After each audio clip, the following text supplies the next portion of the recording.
islands of the blessed is that given by Moses in the blessing of Joseph.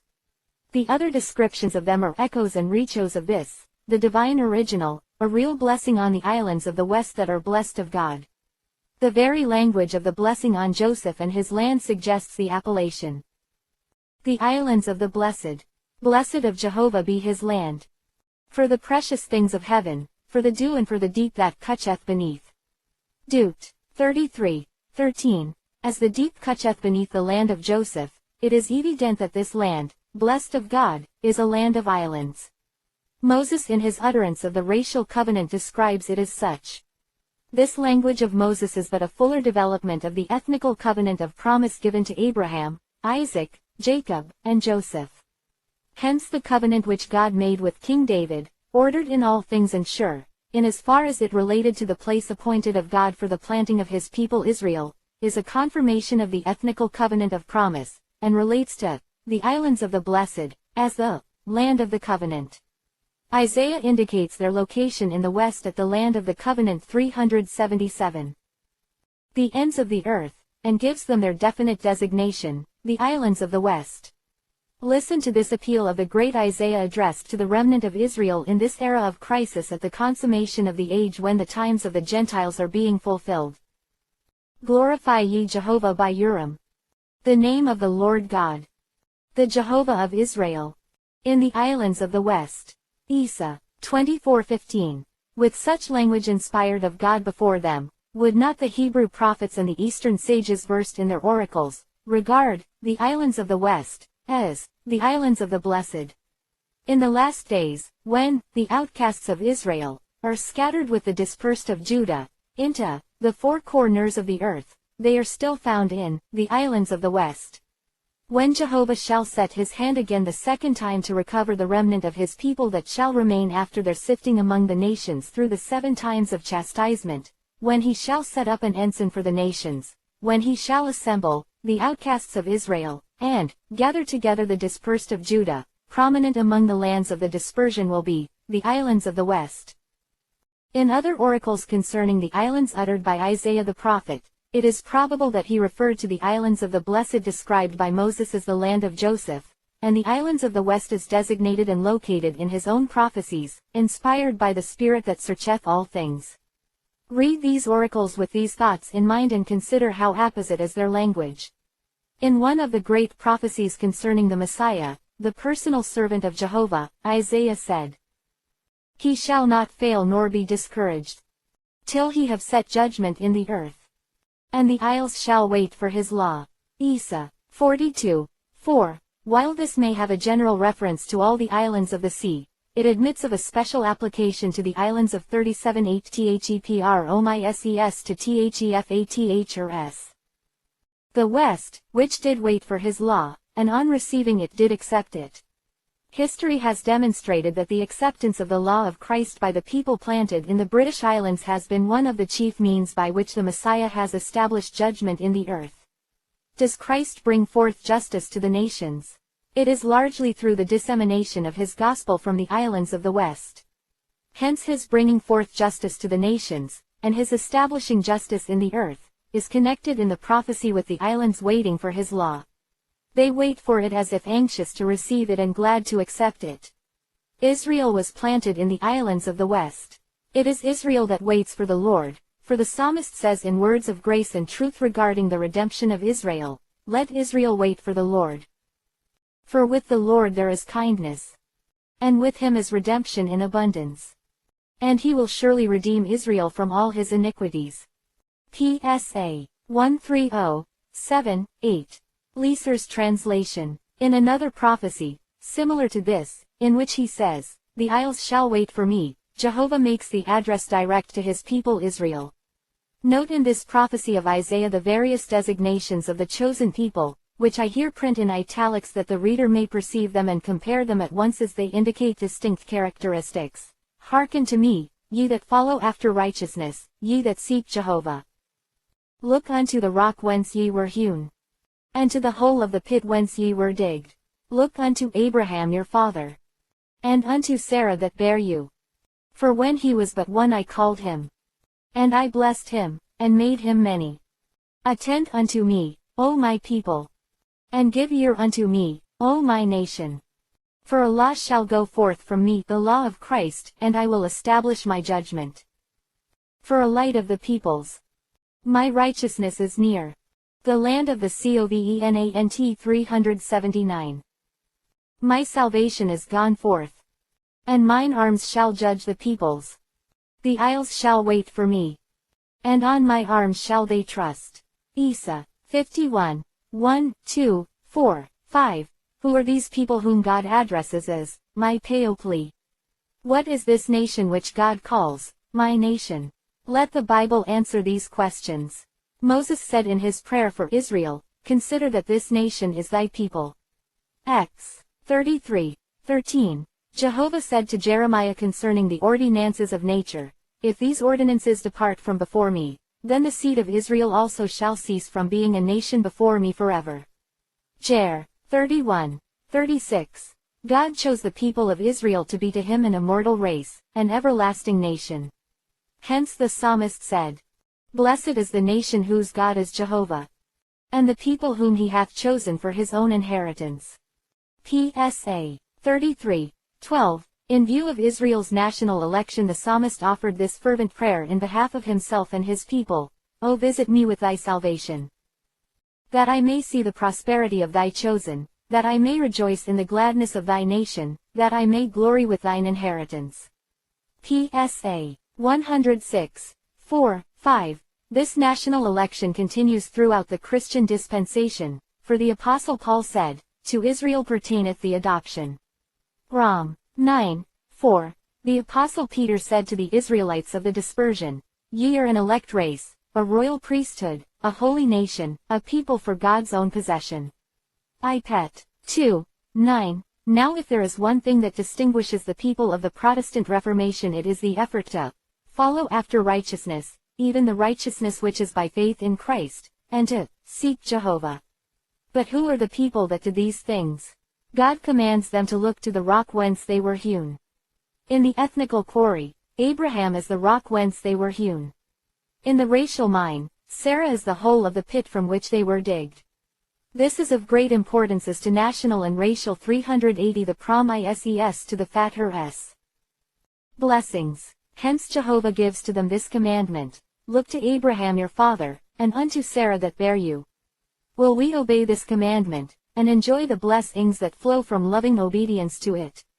The case was different with the Jews to whom John the Baptist said, think not to say within yourselves, we have Abraham to our father.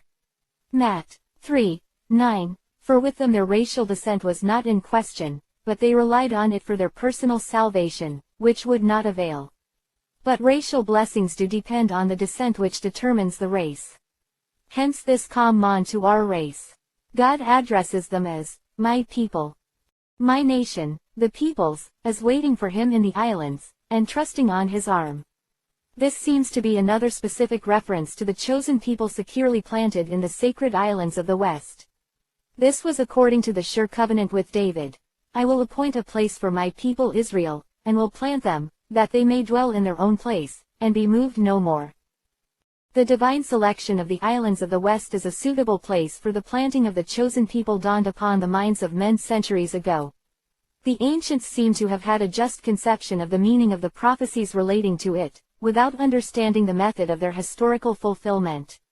In modern times Sir Nathaniel Bacon, writing in 1647 AD, said in the History of the English Constitution, it was long before the Son of God was inwalmed, and while as yet providence seemed to close only with the Jewish nation, and to hover over it, as a choice-picked place from all the earth, that, with a gracious eye surveying the forsaken condition of other nations, it glanced upon this island, both thoughts and words reflected on isles, isles of the Gentiles, isles afar off. Isa 42, 4, 51, 5, 60, 9, 66, 19. As if amongst them the Lord of all the earth had found out one place that should be to him as the ring of this terrestrial globe.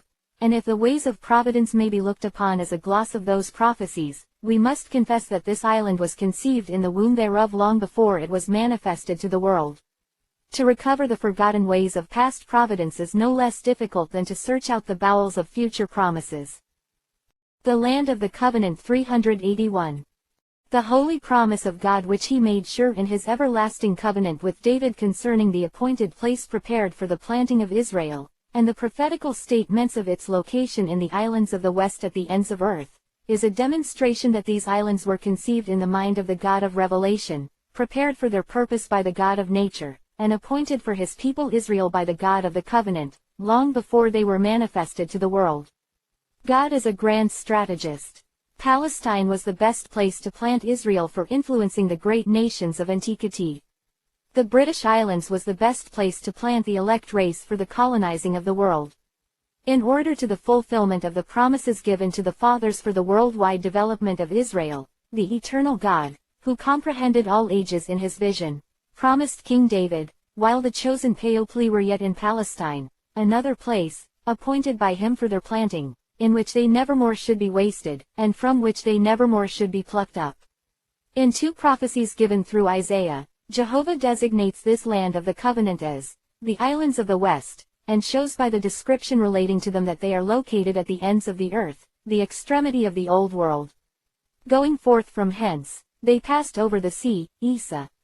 16:8 They established colonies in the desolate heritages of the earth, Isa. 49:8 That they might accomplish the divine purpose in filling the face of the world with fruit. Isa. 27:6 Israel, the mother of nations, the many nations of prophecy, lost her first colonies, but retains all the others as her own in one great company of nations. Isa. 49:19-21. But the skeptic exclaims, this is too definite and specific for prophecy. Indeed, how do you know how specific prophecy should be?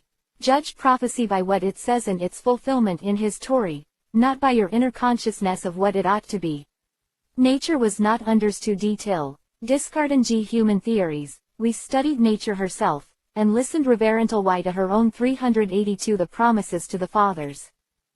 He says, voice, prophecy will not be understood till, discarding human speculations, we study prophecy itself, and listen reverently to its own voice. In each case it is the voice of God. Heed that voice alike in nature, prophecy, and history.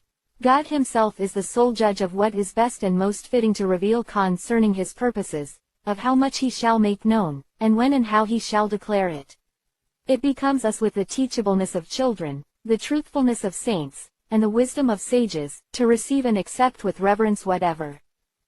Then we may understand the divine order of the ages, which reveals the true philosophy of history. Then we can see the vista of the ages as they appeared to the prophets of God.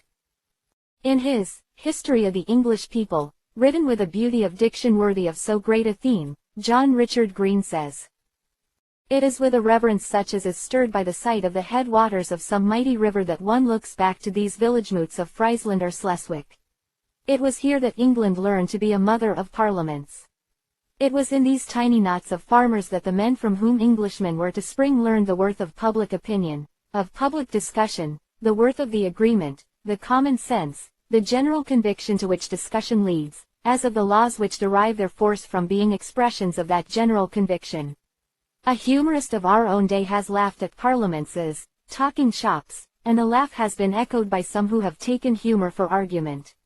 But talk is persuasion, and persuasion is force, the one force which can sway freemen to deeds such as those which have made England what she is. The talk of the village moot, the strife and judgment of men giving freely their own rede and setting it as freely aside for what they learn to be the wiser rede of other men, is the groundwork of English history. Small, therefore, as it might be, the township or village was thus the primary and perfect type of English life, domestic, social, and political. All that England has been since lay there. Volume I. p. 13, Harper's edition. But whence came these people from whom came the Englishmen? They were not indigenous to the soil. After all, Friesland is not the headwaters of this mighty racial river. It was a fountain, but not the original spring of our racial life. The land of the covenant 383 it had flowed from afar. We can trace it back to the distant mountains of the Caucasus, of Media and of Arabia. The people themselves in that early Angeln retained the memory of their origin. Can we sing their songs? Can we find what they found? Can we bind ourselves with the band of truth that bound them to the Hebrew language with its triliteral roots, and vowel changes within the roots? They sang the songs that were sung in Samaria. Can we hold to what they held? The very genius of our language is akin to the ancient Hebrew tongue. Philology confirms our Hebrew origin. Smith's Bible Dictionary, Hackett's edition, under Shemitic languages, says. Humboldt has named two very remarkable points of difference between the Japhetian and Shemitic language families. The first peculiarity is the triliteral root, as the language is at present known, the second the expression of significations by consonants, and relations by vowels, both forming part of the flexions within words, so remarkable in the Shemitic family.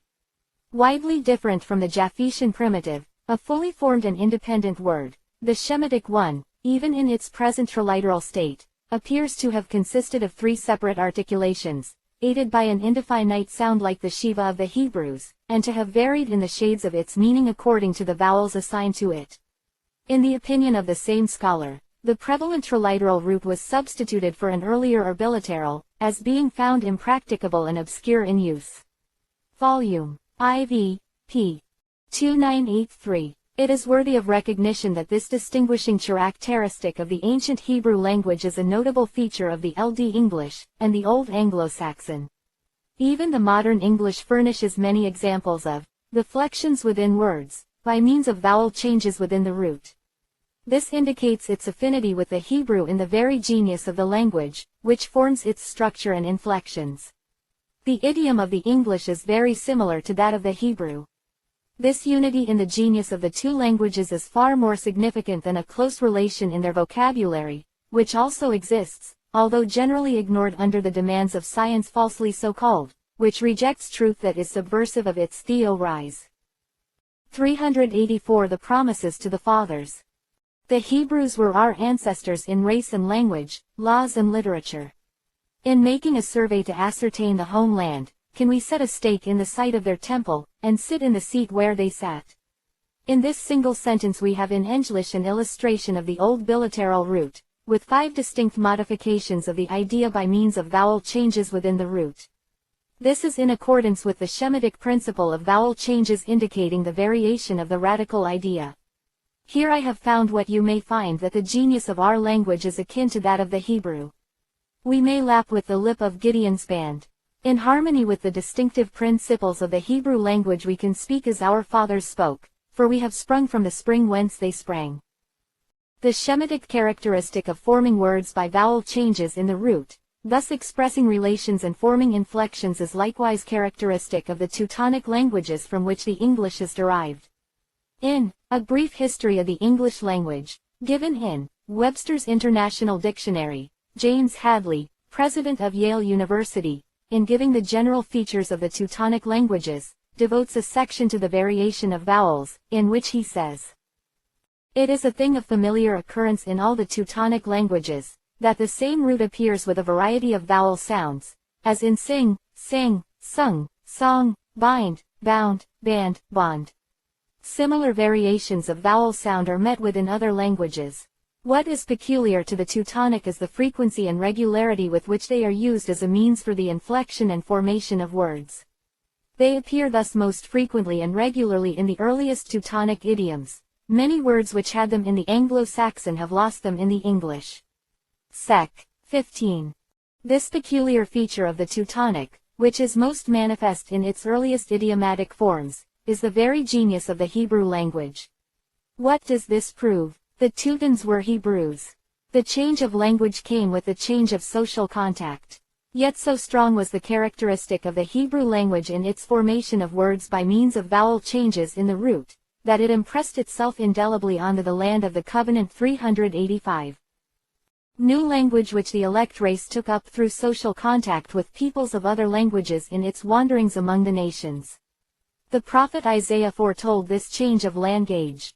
The Lord said through him to Ephraim in Samaria, "By men of strange lips and with another tongue will he speak to this people." Isa. 28:11. This involves a change of language. He foretold that they should become wanderers among the nations. Ho. 9:17. Ephraim mixeth himself among the peoples. Ho. 7. 8. As these peoples were of Aryan race, he acquired an Aryan language through his social contact with them. But so strong was the impress of the Hebrew tongue on the chosen people that, in the formation of the new language in their wanderings among the nations, the Shemitic characteristic of forming words by vowel changes in the root was still retained. Concerning this feature as manifested in the English language, Professor W.M. D. Whitney says in the Essentials of English Grammar, the characteristics of verbs of the old conjugation are these: that they change the vowel of the root, either in the preterite or in the past participle or in both, that they take no added ending in the preterite, and that the ending of the participle, if it has any, is n. S. The regular verbs of this conjugation fall into a number of distinct classes, but the grounds of the division are only to be seen in the older forms of English, and in some of the other languages related to English. P. 112. This method of formation in English is a Hebrew characteristic, and is more manifest in the Old English than in the modern. The farther back we go in the history of the language, the more of this distinct trait do we find. It leads us back step by step to the Old Hebrew, from which it came, through the people whose native tongue was once the Hebrew. We never could have got this feature of the Hebrew by a mere social contact with people who spoke the Hebrew. It could have been impressed on the new language only by a people whose native tongue had been the Hebrew. 25. 386 THEPROMISES to THEFATHers. Concerning the relation of the English language to the Teutonic, E. A. Freeman says, the more natural and the less artificial our speech is, the more purely Teutonic it is. Our language can, both in its highest and in its lowest flights, get rid almost wholly of Romance words. The language of prayer and worship, the language of the highest poetry and of the highest oratory, may be all but purely Teutonic. So may the speech of common life, the speech which we use at our firesides to our wives, children, and servants. It is only when we get into anything which at all approaches the nature of abstract discussion that any large use of Romance words becomes really unavoidable. Try to talk English which shall consist of Romance words only, and the thing cannot be done. You will not be able to put together a single sentence. For all the commonest nouns and verbs, without which we cannot get on at all the commonest words of other kinds, all the articles, pronouns, conjunctions, all the words which are the real stuff, the real bones and flesh, of the language, are Teutonic to this day. I speak mainly of the vocabulary as the aspect of a language best suited to be dealt with before a popular audience. But an examination of the grammatical forms gives the same result. Large as is the Romance infusion into our speech, it is still merely an infusion, merely an exotic, not coordinate with the original substance, not interfering with what we may call its personal identity. The English language, after all changes, remains now, as it was 1,000 years back, an essentially Teutonic speech. The Origin of the English Nation, pp. 57, 58. The English language is a branch of the Teutonic. The farther back we go into the Old English and the Old Teutonic, the more manifest becomes that peculiar characteristic which was impressed on them by the very genius of the Hebrew tongue, the formation of words and the expression of their relations by means of vowel changes within the root. This is illustrated in even modern English by both the biliteral and the triliteral roots. While God now speaks to his chosen people by men of strange lips and in another tongue from that familiar to the prophet Isaiah, yet it is in a language that shows its affinity in its structure, its idiom and the method of forming and modifying many of its words to the ancient and sacred Hebrew. For 40 years in the wilderness God taught Israel the lesson of total abstinence, for Moses said to them, "Neither have ye drunk wine nor strong drink." Deut. 29, 6. But they the land of the covenant 387 drank of the water that flowed from the smitten rock. The God who led them through the dangers of the wilderness into the rest of Canaan, will lead us through the conflicts of this era of crisis into the peace of his millennial rest. According to the prophet Isaiah, the mission of Israel is to loose the bonds of wickedness, to undo the bands of the yoke. Isa. 58, 6. We will bend to that which is bound to happen, we will bind our race together with the band of truth, and under the bond of the everlasting covenant we will establish the Anglo-Saxon and Germanic bond, and extend its power unto the utmost bound of the everlasting hills. Then we will sing the song which ransomed Israel sang on the shores of the Red Sea. Yea, it will be a grander song than they ever have sung, for then it will be the song of Moses and the Lamb, celebrating a far greater deliverance. Above the triumphant song of Moses we will raise our adoring song to him who rose that we might rise with him. He will not break the covenant that we broke. Language, law, and literature are intimately related. Moses gave the law of God to Israel in the Hebrew language, and it became the basis of our sacred literature. In the English edition of M. Mallett's Northern Antiquities, edited by I. A. Blackwell, is given specimens of languages. Under Teutonic languages, Germanic branch, and Saxonic sub-branch, we find an example from the Old Frisic, which is very significant. The editor says, "The oldest specimen extant of this language is the Assegabok, a code of laws of the Rustrigan Frisians, of the 13th century, from which we subjoin an extract, taken from Wiarda's edition, IV, Fort of Berlin, 1805, page 1, with a literal translation, though for the English reader a translation is scarcely necessary. p. 48. The editor presents the Old Frisic and its English translation side by side. It teaches something of far greater importance than the kinship between the Old Frisic and the English languages. As this appears equally well in either the 38 HTHEPROMISESTOTHEFATH or S. Frisic or the English, we quote simply the translation. Remember that the book from which it is taken is a code of laws of the Old Frisians. Where did they get their code of laws? The extract gives their own answer to this question. This law, wrote God himself, our Lord, when that Moses led the Israelite folk through the Red Sea and the wild waste, and they came to the mount that is called Sinai. Then fasted Moses twice 40 days and nights. Thereafter gave God him 2 stone tables on which he had written the 10 commandments. These should he teach the Israelite folk. Mallett's Northern Antiquities, p. 48. The Frisians claimed that their code of laws was of divine origin, that it was given to Moses at Sinai, and through him to the Israelite folk which he led through the Red Sea and the wild waste. The natural and legitimate inference is that this code of laws, which was their law, had been given to their race, and that they were the literal descendants of the people who had received the law from God through Moses at Sinai. In the village moots of Friesland, among these folk, John Richard Green found that which has made England what she is. Our people, our laws, our language, our institutions, our customs, our parliaments, our love of personal freedom, our reverence for the fathers and our fear of God came with our fathers from Old Friesland. But whence did they come? No feature of primitive English law or custom, says Freeman, can be shown with the slightest probability to be derived from a Roman or a British source. Encyclopaedia Britannica, Volume 7, Art, England. Then whence did they come? What was their origin? Tacitus, the great Roman historian, said of the Germans of his day, "On affairs of smaller moment, the chiefs consult, on those of greater importance, the whole community, yet with this circumstance, that what is referred to the decision of the people is first maturely discussed by the chiefs." Germania, ch. E. In commenting on this famous language of Tacitus, the Oxford translators of his work on Germania say, "The land of the covenant 389. This remarkable passage, so curious in political history, is commented on by Montesquieu in his Spirit of Laws. That celebrated author expresses his surprise at the existence of such a balance between liberty and authority in the forests of Germany, and traces the origin of the English constitution from this source. In his History of the English People, Green says in words of grace as truthful as they are eloquent. With the English people passed to the shores of Britain all that was to make Englishmen what they are.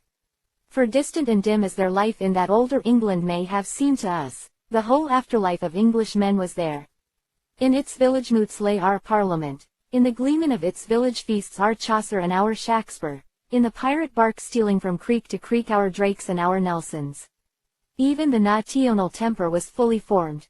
Civilization, letters, science, religion itself, have done little to change the inner mood of Englishmen. That love of venture and of toil, of the sea and the fight, that trust in manhood and the might of man, that silent awe of the mysteries of life and death which lay deep in English souls then as now, passed with Englishmen to the land which Englishmen had won. Volume 1, p. 34. Whence came these principles of heroic manhood and constitutional liberty, and that silent awe of the mysteries of life and death? They came with our race from the forests of Germany, they came from the steppes of Scythia, they came through the defile of the Caucasus Mountains, they came from the valleys of Sakasena, they came from the mountains of Media, they came from the plains of Assyria, they came from the hills of Palestine, they came from the deserts of Arabia, they came from Sinai and from Sinai's God. Our fathers were Hebrews, and spoke for ages the Hebrew language. This explains at once why the distinctive characteristic of the Hebrew language, the very genius of the language which made it what it was, is impressed so deeply on the English language of today. William Tyndale, the martyr, the first man to translate the Hebrew Bible and the Greek New Testament into English, said, "The Greek tongue agreeth more with the English than with the Latin, and the properties of the Hebrew tongue agree 1,000 times more 390 the promises to the fathers. With ye English than with ye Latin." Our Israelitish origin, p. 190. Among the remnants of Israel left in Europe were the Waldenses. They knew what was their origin, and declare it in their ancient confession of faith, which says, "The Scriptures teach that Christ was promised to our forefathers, who received the law, to the end that knowing their sin by the law, and their unrighteousness and inefficiency, they might desire the coming of Christ, to the end that he might satisfy for their sins, and accomplish the law by himself." In his History of the Anglo-Saxons, Sharon Turner devotes the first chapter of Book 8 to the king's election and coronation. He says, "The coronation of Ethelred II, and the coronation oath, have been transmitted to us in Latin in a manuscript yet extant in the Cotton Library." He gives a translation of the ceremony which covers 6 pages in small print. It recognizes the Angles and Saxons as the people of Israel. It refers to them repeatedly in the Expres Sion, thy people. The bishop says, "Thou gavest manifold victories to Moses and Joshua, the prelates of thy people." Moses and Joshua were the leaders of Israel, showing that, thy people, as used in the coronation ceremony, means Israel. The rod is given to the king with this address, "He who is the key of David, and the scepter of the house of Israel, may he be thy helper." The benediction closes with these words, "So glorify him with thy blessing that he may hold the scepter of Solomon with the sublimity of a David. Grant him, by thy inspiration, so to govern thy people, as thou didst permit Solomon to obtain a peaceful kingdom." Here the scepter given to the king is expressly called, the scepter of Solomon. The concluding prayer appropriates the blessings of the racial covenant of promise given to the patriarchs Abraham, Isaac, and Jacob. The royal throne of the Angles and Saxons was recognized as the throne of Israel, or more definitely, the throne of David and Solomon over Israel, as the land of the covenant 391. And why? It is part of the history of the elect race in the land of the covenant in the islands of the West. Let me quote the concluding prayer of the coronation ceremony. To understand and appreciate it, compare it with the promises given to the fathers. May the Almighty Lord give thee, from the dew of heaven, and the fatness of the earth, abundance of corn, wine, and oil. May the people serve thee, and the tribes adore thee. Be the Lord of thy brothers, and let the sons of thy mother bow before thee. He who blesses thee shall be filled with blessings, and God will be thy helper. May the Almighty bless thee with the blessings of heaven above, and in the mountains and the valleys, with the blessings of the deep below, with the blessings of the suckling and the womb, with the blessings of grapes and apples, and may the blessings of the ancient fathers, Abraham, Isaac, and Jacob, be heaped upon thee. Bless, Lord, the courage of this prince, and prosper the works of his hands, and by thy blessing may his land be filled with apples, with the fruits, and the dew of heaven, and of the deep below, with the fruit of the sun and moon, from the top of the ancient mountains, from the apples of the eternal hills, and from the fruits of the earth and its fullness.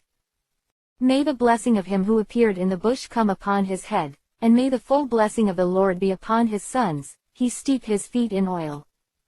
With his horn, as the horn of the rhinoceros, may he scatter the nations to the extremities of the earth, and may he who has ascended to the skies be his auxiliary forever. Volume 3, pp. 177, 178. In the British Islands we find the land of the covenant, the islands of the west at the ends of the earth, and the islands of the blessed of ancient story. In them we find the chosen people blessed of the Lord, planted according to his covenant in the land appointed and prepared for them, recognized as the house of Israel with a king holding the scepter of Solomon. Ethelred was crowned in 979 AD. Since that time how much has our race forgotten as to its origin. Lest we forget continually we need to give heed to the divine command, look to the rock whence ye were hewn, and to the hole of the pit whence ye were digged. Look unto Abraham your father, and unto Sarah that bare you. Isa 51, 1, 2. The escaped of Israel, who fled from the Assyrian spoilers by their ships, and sailed through the Mediterranean Sea and 392 the promises to the fathers. Along the shores of the Atlantic Ocean, settled in the British Islands in the 8th century before Christ. Their descendants accepted the gospel in the 1st century of the Christian era. In the special directions which Christ gave to his apostles after his resurrection he said to them, Ye shall be my witnesses both in Jerusalem and in all Judea and Samaria, and as far as the lands or earth's utmost bound. A.C. 1, 8. Rotherham's translation. The Common and the Revised Versions render the last clause, unto the uttermost part of the earth. Dr. Young translates it, unto the end of the earth. Professor Totten renders it, unto the extremity of the earth. The end of the earth as known at that time was Britain. We have seen that the prophet Isaiah locates the islands of the west at the ends of the earth. As representatives of the tribes of his inheritance had for a long time been planted in these islands of the west at the extremity of the earth, Christ may have had them in view in the language which he used. This commission was executed during the apostolic age, for Paul himself said, the gospel was preached in all creation under heaven. Col. 123. Various things indicate that Paul himself visited Britain, and planted therein the Church of Christ. Tradition says that the first Christian house of worship was built in Britain, and that Joseph of Arimathea, Lazarus with his sisters Mary and Martha found therein at Glastonbury an asylum from the fury of the Jews. For centuries the inhabitants of the British Islands were the most enlightened and Christian people in the West. But the elect race en masse did not go by ship. He went, by a way that he had not gone with his feet. Isa 41, 3. He went overland, while the pioneers of the race as usual went by sea. When the conquering tribes that had marched from Asia to Angeln entered Britain they came as heathens, and swept away a Christian civilization. There it was said to them, Ye are not my people. But in this very land of the covenant where it was said to them, Ye are not my people, there they the land of the covenant 393 were converted to Christ. There they became the sons of the living God. This is the significance of one of the great prophecies in Hosea, foretelling the rejection and restoration of Israel. Jehovah said to the 10 tribes, Ye are not my people, and I will not be for you. Yet the number of the children of Israel shall be as the sand of the sea, which cannot be measured nor numbered. And it shall come to pass that, in the place where it was said unto them, Ye are not my people, it shall be said unto them, Ye are the sons of the living God. Ho. 1, 9, 10. Their conversion while outcasts from the land of Palestine was also clearly foretold by the prophet Ezekiel, who said to them in their exile in contrast to the Jews in Jerusalem, Whereas I have removed them far off among the nations, and whereas I have scattered them among the countries, yet will I be to them a sanctuary for a little while in the countries where they are come. And I will give them one heart. And I will put a new spirit within you. And I will take the stony heart out of their flesh, and will give them a heart of flesh. That they may walk in my statutes, and keep mine ordinances, and do them. And they shall be my people, and I will be their God. Is. I 1:16, 19, 20. As declared explicitly in the Hebrew prophets, Israel was driven out of the land of promise, was sifted among the nations, Am. 9, 9 and was planted in Britain, the land of the covenant, Ikron. 17, 9 where in their conversion to the Hebrew Messiah they became the sons of the living God. Ho. 1:10. These are salient points in the sure word of prophecy, these are stupendous facts in the history of the elect.